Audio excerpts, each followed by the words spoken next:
নমস্কাৰ বন্ধুসকল, স্বাগতম জনাইছোঁ মোৰ অন্য এটা ভিডিঅ'লৈ। আপোনালোকে চাই আছে এডুকেটেড কপছ।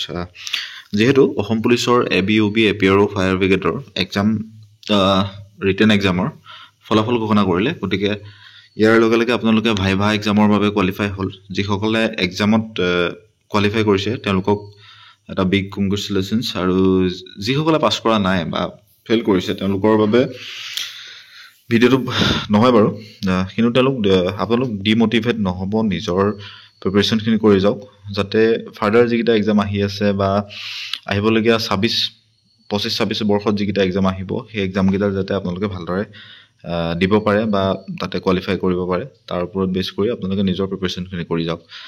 ভিডিঅ'টো হ'ল মেইন পাৰ্পজটো হৈছে যে অসম পুলিচৰে হওক বা যিকোনো এক্সামৰ এটা ভাইভা এক্সাম এটাত কেনেকৈ আপোনালোক এপিয়াৰ হ'ব।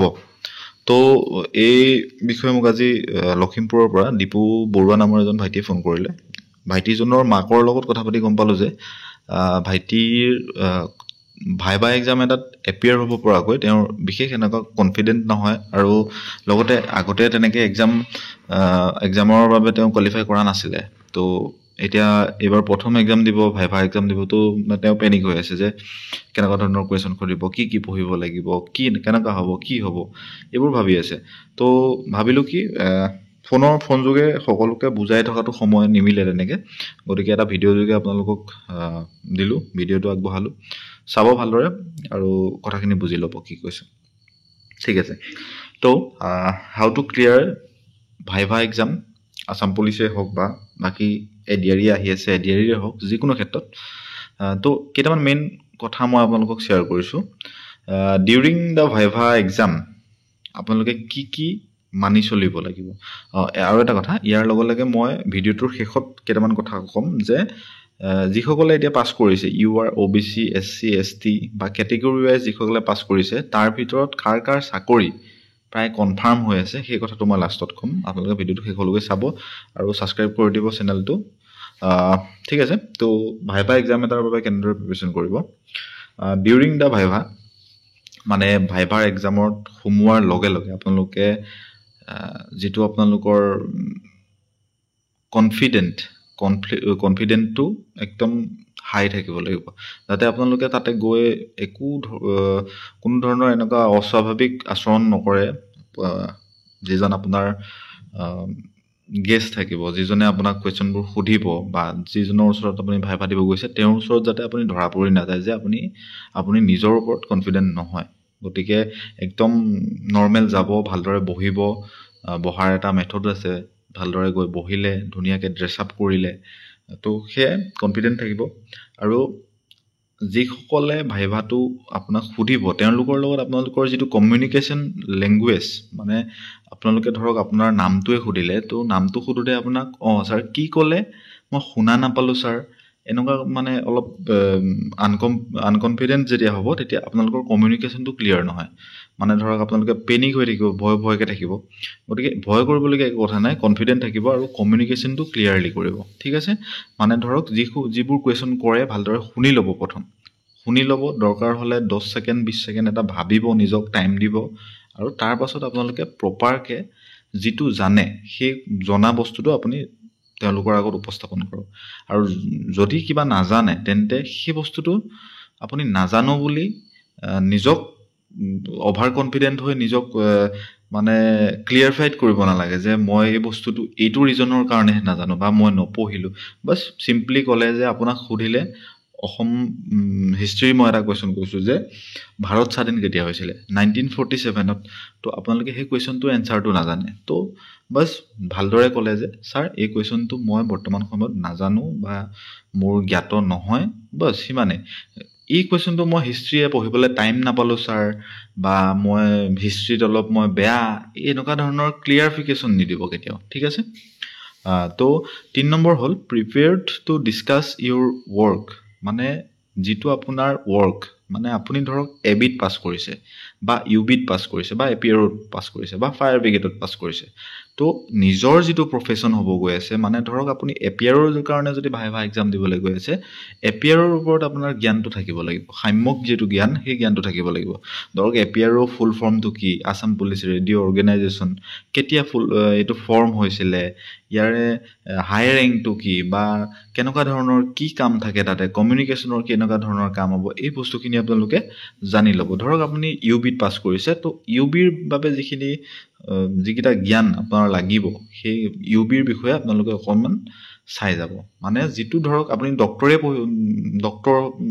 ডক্টৰৰ কাৰণে ভাইভা দিব গৈ আছে তো ডক্টৰৰ বিষয়ে আপুনি জানিব লাগিব আপুনি যিটো প্ৰফেশ্যন কৰিব গৈ আছে সেই প্ৰফেশ্যনটোৰ বিষয়ে জানিব লাগিব তো নিজৰ যিটো কাম সেই কামটো কৰি ল'ব ফায়াৰ ব্ৰিগেডৰে হওক বা ABUB বা APRৰে হওক আপুনি নিজৰ জবটোৰ বিষয়ে জব প্ৰফাইলটো অলপ জানি ল'ব ঠিক আছে আৰু 4 নম্বৰত ৰাখিছোঁ মই গুড বডি লেংগুৱেজ মানে কি ধৰক আপুনি এণ্টাৰ কৰিলে সোমালে ভালদৰে গুড মৰ্ণিং দিলে বা গুড ইভিনিং দিলে তাৰপাছত ভালদৰে বহিলে চকীখনত বহাৰ এটা মেথড থাকে ভালদৰে বহাৰ পাছত আপোনালোকে মানে কি ক'ম এতিয়া এইটো মই ভালকৈ প্ৰপাৰ চাগে ৱৰ্ডটো ক'ব নাজানিম চকীখনত বহি কিছুমানে ধৰক ইচাত বিচাত কৰি থাকে লৰ চৰাই থাকে এই তেনেকুৱা ছিষ্টেমবোৰ কৰি নাথাকিব বা ভৰিৰ ওপৰত ভৰি দি বহা বা এবাৰ আপুনি চশমাযোৰ খুলিছে বা কেপ পিন্ধি গৈছিলে আপুনি কেপটো খুলিছে এবাৰ থৈছে এনেকুৱা ধৰণৰ ইফাল সিফাল কৰি নাথাকিব ঠিক আছে এটা বডি লেংগুৱেজ মেইনটেইন কৰিব যাতে আপুনি কনফিডেণ্ট হয়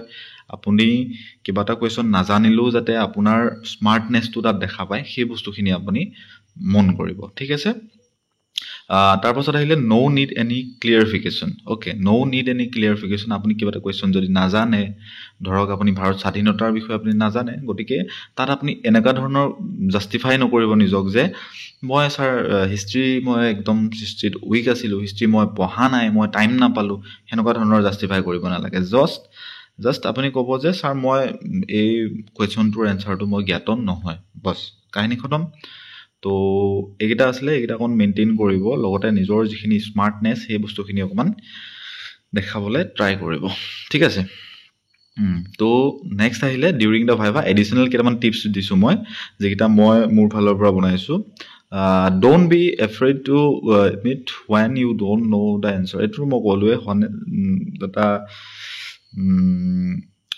মানে বেছি জনা নেদেখাব নিজে বা নজনাটোক লৈ পিনি বেছি ক্লিয়াৰফাইড নকৰিব তেওঁলোকক টেক ইউৰ টাইম যাতে আপোনালোকে নিজৰ টাইমটো লওক ভালদৰে কুৱেশ্যন এটা সোধাৰ পাছত লগে লগে আপুনি জানো বুলি এনচাৰটো দি নিদিব 10 ছেকেণ্ড বা 20 ছেকেণ্ড এটা অকণমান ধৈৰ্য ধৰি ভাবক আৰু ভালদৰে এনচাৰটো এটা ভাল এনালাইচিছ কৰি প্ৰপাৰ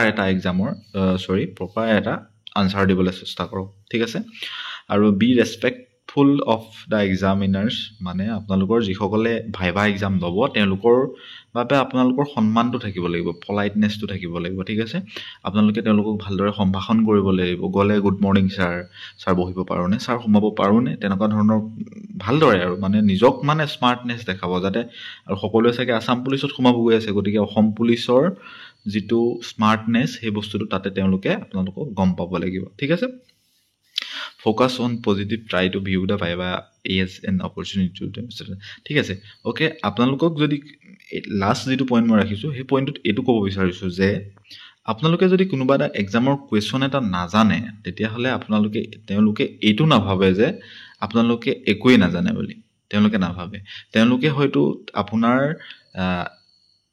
যিটো মানে স্কিল এটা আপোনালোকৰ নলেজটোকহে অকণমান জাষ্ট ট্ৰাই কৰি চাইছে যে আপোনাৰ এই ল'ৰাজনে এই টপিকটোৰ ওপৰত কিবা জানে নে নাজানে অ'কে নাজানিলে সেইটো বস্তু ফাইন তেওঁলোকেও আপোনাক একো কুৱেশ্যন নকৰে যে তুমি কিয় নাজানা কিয় নপঢ়িলা একো নকৰে এইটো আপোনাৰ এবিলিটিক টেষ্ট কৰা নাই তেওঁলোকে জাষ্ট আপোনালোকৰ স্কিল আৰু নলেজটোক টেষ্ট কৰিছে ঠিক আছে গতিকে বেছি পেনিক হ'ব নালাগে ধুনীয়াকৈ যাব ভালদৰে ড্ৰেছ আপ কৰিব বিয়েৰ্ড চিয়েৰ্ড যদি ৰাখে তেতিয়াহ'লে অলপ ক্লিন আপ হ'ব চুলি তুলি ভালকৈ কাটিব ধুনীয়াকৈ ড্ৰেছ কৰিব শ্বুট কৰিব পাৰিলে শ্ব'জটো ভালকৈ লগাই যাব বঢ়িয়াকৈ এক্সামটো দিব যিকেইটা কুৱেশ্যন সোধে এবাউট ইউৰ চেল্ফটো আপোনালোকে ভালকৈ ক'ব যাতে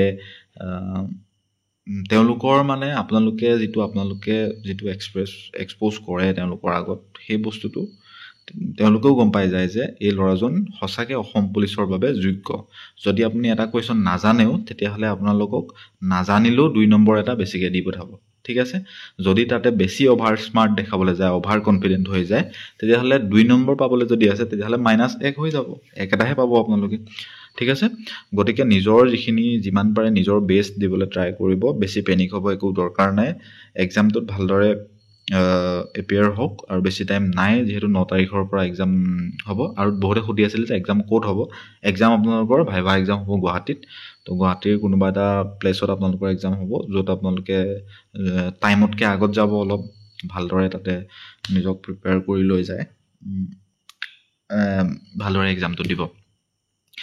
বহুতে সুধি আছে যে কিতাপৰ কুৱেশ্যন বেছিকৈ পঢ়িম নেকি। কিতাপৰ কুৱেশ্যন পঢ়িবলৈ মইতো বিশেষ একো নকওঁ, কাৰণ কিতাপৰ কুৱেশ্যন 5 নম্বৰ এটাৰ বাবে আপুনি গোটেই অভাৰঅল এখিনি এটা টপিক নহয়, গোটেই অভাৰঅল ছাবজেক্টখিনি আপুনি কেনেকৈ ক্লিয়াৰ কৰিব, কোনো কাৰণতে ক্লিয়াৰ কৰিব নোৱাৰে। গতিকে নৰ্মেল কিছুমান বস্তু চাব। যদি এপিয়াৰো দিবলৈ গৈ আছে তেতিয়াহ'লে এপিয়াৰৰ বিষয়ে জানি যাওক, ABUBৰ বিষয়ে জানি যাওক, ফায়াৰ ব্ৰিগেডৰ বিষয়ে জানি যাওক। অন্ততঃ কেতিয়া ফৰ্ম হৈছিলে, কেতিয়া ফায়াৰ ব্ৰিগেড আৰম্ভ হৈছিলে, এই বস্তুখিনি অকণমান জানি যাওক। লগতে যিখিনি কাৰেণ্ট কিবা ঘটনা হৈ আছে, পেহেলগামৰ যিটো এতিয়া ঘটনা হৈ গ'ল, সেই পেহেলগামৰ ঘটনাটোৰ বিষয়ে অকণমান জানি যাওক। কথাটো মই কি কৈছোঁ বুজিছে আপোনালোকে, যে কাৰেণ্ট কিবা যদি জানিবলগীয়া আছে বা কাৰেণ্ট যিখিনি এফেয়াৰ্ছ আছে সেই বস্তুখিনি অকণমান জানি যাওক। বাছ সিমানখিনিয়ে বহুত বেছি হৈ যাব। গোটেই কিতাপখিনি অভাৰঅল এইখিনি যদি আপোনালোকে চাই যায় তেতিয়াহ'লে আপোনালোক তাত গৈ কনফিউজ হৈ যাব। কনফিডেণ্ট থাকিব, কমিউনিকেশ্যন লেভেলটো ক্লিয়াৰ কৰিব, নিজৰ বেষ্ট দিবলৈ ট্ৰাই কৰিব, নিজৰ যিটো প্ৰফেশ্যনত যাবলৈ গৈছে সেই প্ৰফেশ্যনটোৰ বিষয়ে জানিবলৈ ট্ৰাই কৰিব, আৰু এটা গুড বডি লেংগুৱেজ মেইনটেইন কৰিব, আৰু ক্লিয়াৰিফিকেশ্যন কেতিয়াও নিদিব যে এই বস্তুটো মই নাজানো ছাৰ, বাছ সিমানখিনি, এই বস্তুটো মই পঢ়া নাছিলোঁ ছাৰ, সেইটো টাইমত মোৰ বেমাৰ আছিলে, সেনেকুৱা ধৰণৰ ক্লিয়াৰিফিকেশ্যনটো দিবলৈ একো জৰুৰী নহয়। লাষ্ট দুটামান কথা কওঁ যে যিসকলে URত পাছ কৰিছে তেওঁলোকে ভাইভাত মিনিমাম 1 এটাও যদি পায় তেতিয়াহ'লে আপোনালোকে চাকৰি পাব, সেইটো মই কনফিডেণ্ট। আৰু যিসকলে OBC SC ST বা আদাৰ্ছ কেটেগৰীত পাছ কৰিছে তেওঁলোকে অকণমান কষ্ট কৰিব, 2-3 এটা ল'বলৈ ট্ৰাই কৰিব, তেতিয়া আপোনালোকে URত চিলেকশ্যন হৈ যাব। বুজিলে মই কি কৈছোঁ? আৰু যিসকলে URত চিলেকশ্যন হৈ আছে অলৰেডি, তেওঁলোকে বেছি যদি মিনিমাম যদি 1 এটাও নম্বৰ পায় তেতিয়াহ'লে URত যদি নাপায় তেতিয়াহ'লে OBC বা SCলে নামি আহি হ'লেও আপোনালোকে এক্সামটো আছাম পুলিচ ফাইনেলি ক্লিয়াৰ কৰিব, ঠিক আছে। তো গোটেই কথাখিনি অভাৰঅল কথাখিনি বুজিলে নিজক টাইম দিয়ক অলপ। এই ভাইভাৰ কেইদিনত আপোনালোকে বেছি ৰাইট ছাইডত নাযাব, বেছি কিবা এক্সিডেণ্ট হ'বলগীয়া কিবা কাম নকৰিব, আৰু ভালদৰে থাকক, হেল্ডি থাকক, আৰু নিজৰ এক্সামটো দি নিজৰ খাকী ড্ৰেছযোৰ নিজৰ গাত লগাই লওক, ঠিক আছে। তো আজিলৈ বাই বাই। ভিডিঅ'টো শ্বেয়াৰ কৰি দিব 2-এজন ভাই বন্ধুৰ মাজত। লগতে চেনেলটো ছাবস্ক্ৰাইব কৰিবলৈ নাপাহৰিব। একেবাৰে ছাবস্ক্ৰাইবাৰ নাই, নাজানো, 2-এজন ছাবস্ক্ৰাইবাৰ যিকেইজন আছে সেইকেইজনক লৈয়ে ভিডিঅ'টো দি থাকোঁ, কিন্তু ভিউজটো যায় কিন্তু ছাবস্ক্ৰাইবাৰ নাপাওঁ। গতিকে ছাবস্ক্ৰাইব কৰি দিব, বেল নটিফিকেশ্যনটো প্ৰেছ কৰি দিব, তেতিয়া 2-এটা ভিডিঅ' যদি দি থাকোঁ তেতিয়া বহুত বেছি ভিডিঅ' দিব নোৱাৰোঁ, কাৰণ মোৰ ভিডিঅ'ৰ বহুত গেপ হৈ যায়, কাৰণ নিজেও ব্যস্ত থাকোঁ। তথাপিও আপোনালোকৰ সুবিধাৰ বাবে কেতিয়াবা সময় উলিয়াই ভিডিঅ'টো দিবলৈ চেষ্টা কৰোঁ। 2-এটা যদি শ্বেয়াৰ কৰি দিয়ে বা ছাবস্ক্ৰাইব কৰি দিয়ে, নেক্সট ভিডিঅ' দিবলৈ অলপ মটিভেশ্যন পাওঁ, ঠিক আছে। তো ষ্টে হেল্থি আৰু নিজক কনফিডেণ্ট ৰাখক। বাকী জয় হিন্দ, জয় ভাৰত, জয় অসম পুলিচ। ধন্যবাদ, থেংক ইউ।